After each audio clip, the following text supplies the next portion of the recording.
Surely it's something we do ourselves. We make it happen. But actually, I feel completely safe in saying that most Buddhists in the world today, foremost Buddhists in the world today, other power is just as important as self-power, if not maybe more so.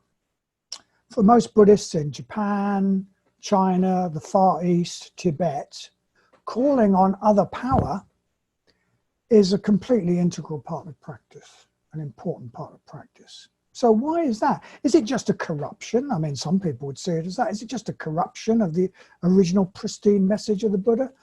Or is getting some help from something beyond ourselves, from other power, is that actually a valid and important part of the spiritual life?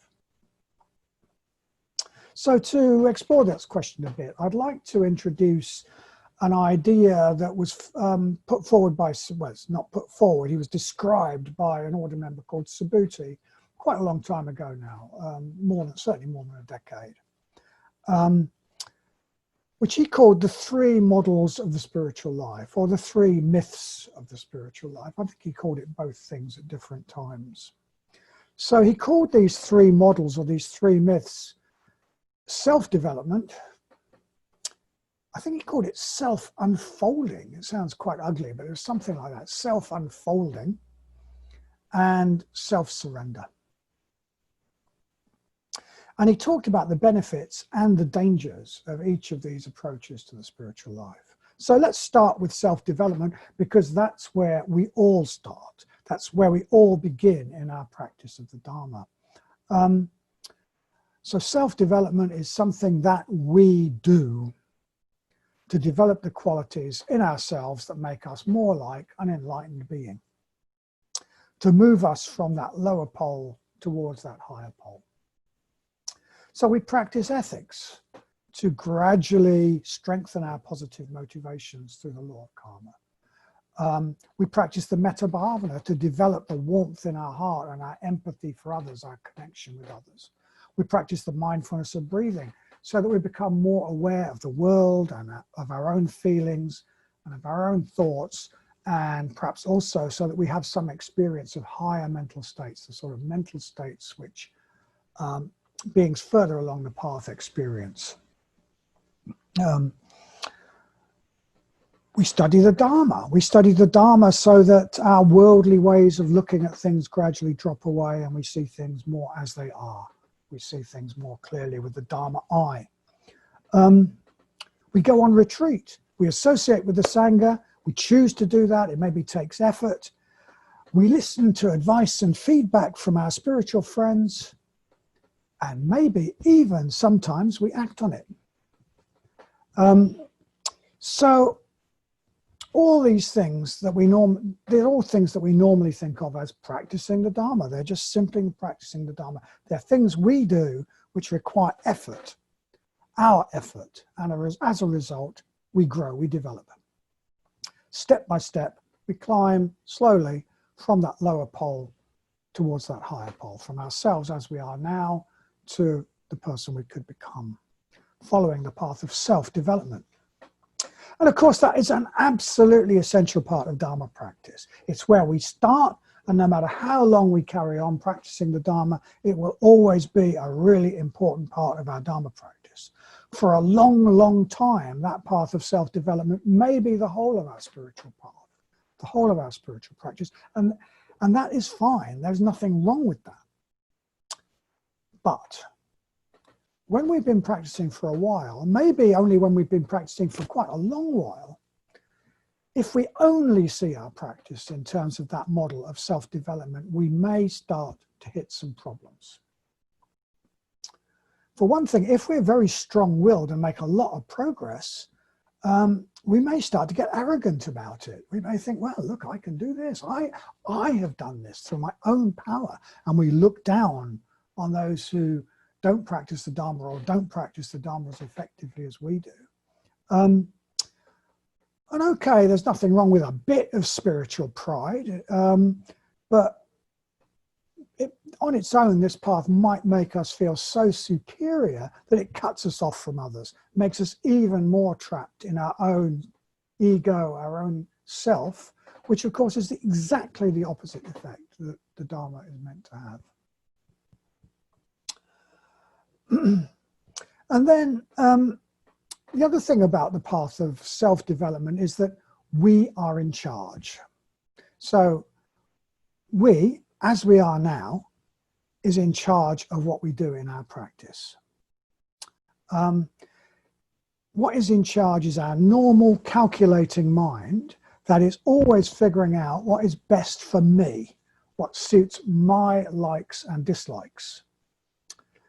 So if this calculating mind is in charge, there's a really strong danger that we create a style of practice for ourselves that suits our ego, that panders to our likes and dislikes, that doesn't challenge us too much. If we're a bit emotionally blocked, not in touch with our emotions, we might avoid the metta bhavana because it seems difficult and unfruitful. If our thinking muscles are a bit flabby, we might avoid study. We might avoid thinking about those big dharmic ideas that can change the way we see the world, can change the way we live. And we might justify that by telling ourselves, well, it's not really relevant to my everyday life. As somebody said, question shouldn't be whether those ideas are relevant to our everyday life. The question should be whether our everyday life is relevant to those ideas. So in these ways, if we, as we are now, is in charge of our practice, we may well tend to create a practice for ourselves that doesn't challenge us, so that we avoid the very things that we need to do to grow, because they're difficult for us. So that's one potential problem with the path of self-development, and the fact that we're in charge. And then also, if the person we are now is in charge of our practice, we may hit a brick wall with aspects of ourselves that we find eventually we cannot change because we do not really want to change them. It's difficult for our normal calculating mind to want to change past a certain point, for our ego, our self, to want to change past a certain point, if that means our normal mind losing its power to control our life. So we can be a bit like a caterpillar. I'm using all these allotment analogies because I'm spending a lot of time in my allotment. It can be a bit like a caterpillar that it's fine, it wants to become a bigger, greener, fatter, shinier, brighter caterpillar. But no way does it want to die as a caterpillar and become a butterfly. That would be a terrifying prospect. So for this reason, if we just follow the path of self-development, the model of self-development, after a while we can hit some of these brick walls, things that we can't seem to change, no matter how much we want to or try to at a conscious level, because at a deeper level, we don't want to change them, because that would mean the death of the caterpillar that we are now. It would mean our normal calculating mind giving up its control, giving up its leadership of our life, handing over control to something higher than itself. And it's very, very difficult for us to want that. And then when we hit these deep things in us that we can't seem to change, we can become discouraged. We can even give up unless we get some help. Because we are the way we are, we are the way we are because at some level we want to be the way we are. And we can't change all of that by our own power. We need some help from beyond our present personality. We need some help from other power, which is where the other two models of the spiritual life come in. So the second of the two models that Subhuti described is what he called, I believe, self-unfolding, or something like that. And this is a sort of halfway house between other power and self-power. So according to this myth, we have a sort of higher self. even an inner Buddha, which is obscured by our normal mental habits, by our normal ways of being. And what we need to do is to let that higher self manifest, let that inner Buddha manifest. And there's some support for that way of thinking in the original, in the Pali Canon. There's a very, very short sutta in the Pali Canon in which the Buddha says, "This mind, O monks, is luminous, but it is obscured by adventitious defilement." So this mind, O monks, is luminous, but it is obscured by adventitious defilements. So adventitious means coming from outside, stuck on the outside, added, not really part of our fundamental nature. So the Buddha seems to be saying that we have this luminous mind, but it's sort of hidden by dirt that's got stuck on the outside. And what we need to do, it would be implied, is to let this inner luminous mind emerge, let it unfold more and more, let our real self unfold more and more. And that way of looking at the spiritual life does have some advantages. It's more encouraging, perhaps, than, or it seems easier. It might seem easier than the path of self-development.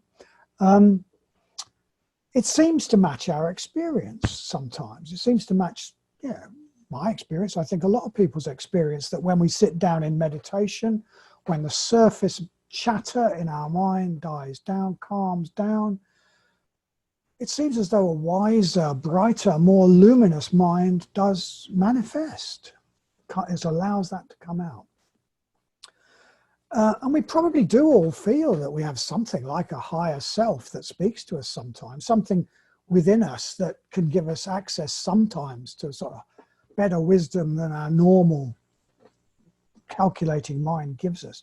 We may feel that we have a sort of inner guide that we can sometimes contact, that speaks to us in moments of inspiration and in deep meditation and so on. So it may seem to accord with our experience. And obviously this way of looking at practice is very connected with the idea of what's called in the West Buddha nature. The idea that in our fundamental nature we are pure, even that in our fundamental nature we are already enlightened in our deepest being. And that can be an inspiring idea. It can be a very encouraging idea if we hit one of those brick walls that I talked about that we can get with self-development. It's a very popular idea in the West, but it can also be quite dangerous. Taken literally, it can completely destroy our spiritual life. Taken literally as the only approach to practice, can completely destroy our spiritual life. And that is not just a theoretical danger. It happens. I've seen it happen. Even in Triratna, in one of the bad old days, the episodes of Bad Old Days nearly 20 years ago, there were people coming from that idea who were saying that any sort of developmental practice was not just unnecessary, it was actually wrong, it was misguided.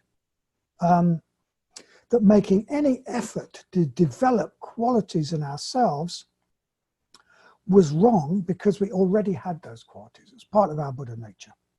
So it was wrong to do the metta bhavana, to develop a warmer heart, for example, because we're already Buddhas and we already have all the positive qualities we need. All we needed to do was just sit so that our Buddha nature could emerge.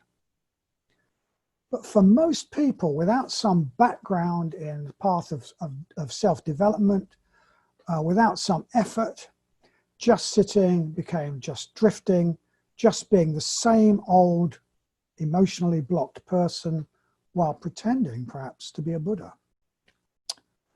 And pretending to be a Buddha actually gets quite boring after a while. I think I've tried it myself. So this danger of taking that myth literally and that really derailing our practice is not something that just affects the modern West. It's quite common in the modern West because it suits our ego, our individualism. But it also used to happen. It used to happen traditionally a long, long time ago in the Buddhist East. And we know this because there are several warnings against it in the Buddhist scriptures. So, for example, in a text called The Awakening of Faith in the Mahayana, which is really important, has been really important in Chinese and Japanese Buddhism, we're told that, yes, we have Buddha nature within us. It is like a vein of precious metal, a vein of ore of a precious metal in the rock of a mountain. But the text warns us, no way should we think that that ore has any value unless it is mined, separated from the rock around it, the coarse rock around it, smelted, purified, and worked into an object of beauty. Without that, it doesn't matter that it's there. In other words, that text is saying our Buddha nature just stays as a potential unless we do the spiritual work needed to develop it and express it. And they wouldn't have felt the need to say that unless there were people who took it the other way. So seen properly, the Buddha nature idea does not mean that there is a sort of fully enlightened being hidden inside us just waiting to spring out. What it does mean is that we all have the potential to become a Buddha. That is part of our nature. And an analogy to that I quite like is that of an acorn. So an acorn has the potential to grow into an oak tree, but it is not an oak tree. It is in the nature of an acorn to grow towards becoming an oak tree. That urge, that sense of direction, I don't know what you want to call it, that urge, that sense of direction towards becoming a great spreading oak tree is always there in the acorn, in the little seedling that emerges from the acorn, in the sapling that seedling grows into. It's an ever-present impetus as a direction as the tree grows. An acorn has oak tree nature. And our Buddha nature is the same as the acorn's oak tree nature. It is that urge to move towards Buddhahood, to move towards our potential, a sense of direction that is always there, that we can feel, that we can contact, and that we can allow to guide us. So that urge, that sense of direction, is surely what we are calling Shraddha. It is what Vajratara talked about 2 weeks ago. So we could say that Buddha nature and Shraddha are the same thing. And it's much safer to think in terms of responding to our Shraddha, responding to this something ultimate in the universe, than it is to think of it as in terms of my Buddha nature, my possession, my Buddha nature. Because Shraddha is about something more than me. It has those two poles. It has that higher pole as well as the pole of myself as I am now. So the whole problem with the myth of self-unfolding, while it's got its advantages, is that it is still all about me, all about me. This small calculating mind, this ego, may even appropriate the idea of Buddha nature. It starts thinking, it is my Buddha nature. I have Buddha nature. It is my possession. When it should be thinking, I need to get out of the way so that this Buddha nature from outside me from beyond me, can be born in me. Which is where the last of our models comes in, the model of self-surrender. So to get beyond the ego, past a certain point, to really get beyond the ego can't do it. The ego has to let go. To get beyond the ego, to get beyond the mind that is always calculating how to get what it wants, we need to give way to something higher. We need to give ourselves even to something higher. We need to get the small self out of the way so that something higher and more universal can manifest through us. And this something higher, there's something more universal, has traditionally been called in Mahayana Buddhism the bodhicitta. Bodhicitta means something like enlightened mind, awakened heart. Bodhi means awakening, enlightenment, wisdom, enlightened wisdom. Chitta can mean both heart and mind. So awakened mind, awakened heart, enlightened mind. And Sangharakshita, our founder, talks about the bodhicitta. He talks about it as a transpersonal volition acting in the universe, a sort of urge in the universe towards higher levels of consciousness, bringing new levels of wisdom and beauty into the world, into existence. It is nobody's possession. It is not my bodhicitta, my Buddha nature. It is something that can act, but it's something that can act through us if we get our small self out of the way and let it. So at this point, when we talk about the bodhicitta as a sort of volition in the universe, people often get spooked. It sounds as though we are sneaking God into Buddhism. Well, Buddhism doesn't presuppose a created God. But that doesn't mean that Buddhists don't have a sense of something higher and more universal than our individual egos that we can open up to. Even that we can serve and obey, and which can help us if we align ourselves with it. And as with the self-unfolding model, there's support for that approach, for that take on the Buddhist life in the Pali Canon. So in the Gādava Sutta, the discourse on reverence, the Buddha tells us that even an enlightened being needs to serve and obey something higher than themselves. And Sangharakshita gives us a great example of getting our small self out of the way and allowing something greater to act through us. He gives us a great description of that when he talks about his time in India, or a particular time in India. So in the aftermath of the death of the great leader of what used to be called the Untouchables, Dr. Ambedkar. So Dr. Ambedkar had recommended to his followers that they convert to Buddhism en masse to free themselves from subjugation within Hinduism. He wanted to convert to Buddhism en masse, but then he died. And Sangharakshita was there when, it seemed like something wonderful had happened, and then it was falling apart through his death. And Sangharakshita became deeply involved in that mass conversion movement that Dr. Ambedkar started, giving talk after talk after talk in place after place after place, traveling from village to village, town to town, etc., talking to huge crowds in a way that would normally have just brought exhaustion, utter exhaustion.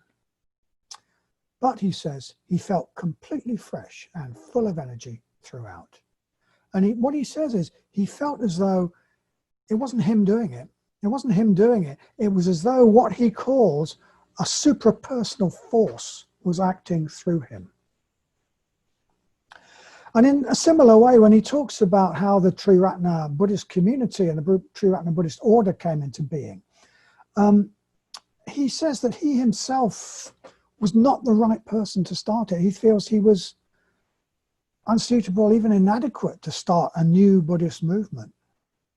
But he says, it felt as though something was acting through him, as though a new movement was seeking to manifest in the world, and that he was just the vehicle that some transpersonal force used to create that. So maybe those are examples of self-surrender, getting our small self out of the way, allowing the bodhicitta to act through us. Different people will do that in different ways. Some of us choose to do it by trying to serve the Dharma and serve the Sangha, spread the Dharma as well as we can, and we combine that with trying to work on the things in ourselves which stop us doing that effectively. That means we have to put our own likes and dislikes to one side a bit, try to align ourselves with the activity of the bodhicitta. It forces us to go beyond ourselves in a way that we would probably never do if we were, as it were, practicing just to develop ourselves. That's one way. Another of the ways that many Buddhists approach this aspect of practice is through a devotional connection with a particular Buddha or Bodhisattva. The bodhicitta can manifest in our mind in all sorts of ways. And especially to Buddhists, it manifests in the form of various archetypal Buddhas and Bodhisattva figures. And we can develop a connection, a devotional connection to those figures, to allow the deeper transpersonal wisdom that they manifest to guide us rather than being guided by our own likes and dislikes. Sangharakshita also talks about that. He talks about how at one point he thought that until he had a relationship with Tara, the female embodiment of active compassion in the world, that gave him a sort of transcendental perspective that put his own thoughts, his own wants, his own needs, his own likes and dislikes into a different context.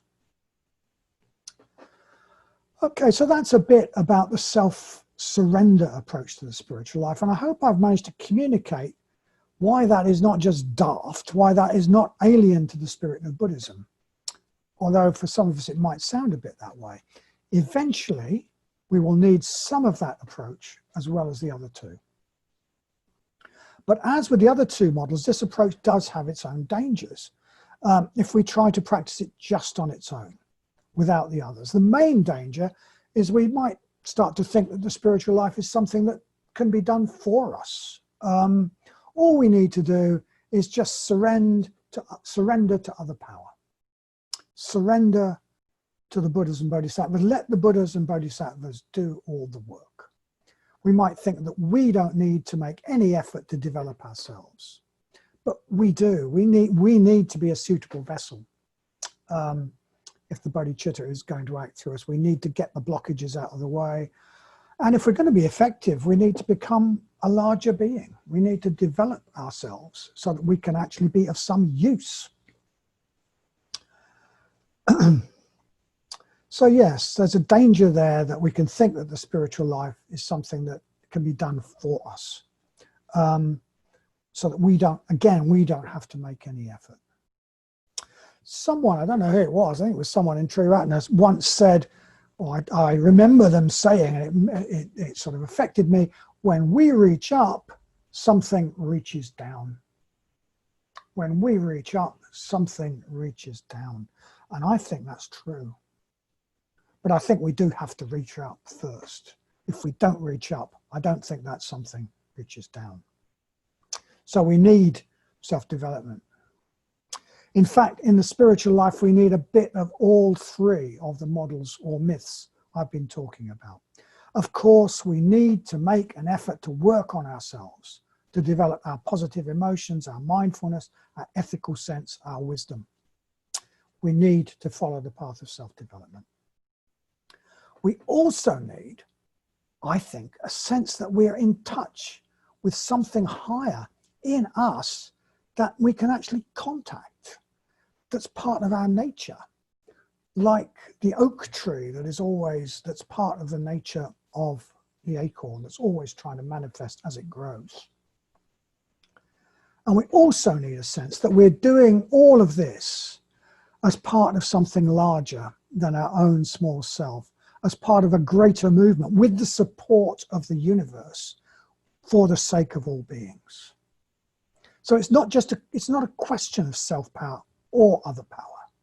In the end, we can't separate the two.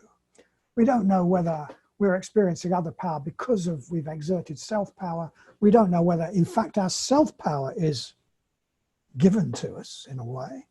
We can't separate the two, and we need both. Thank you.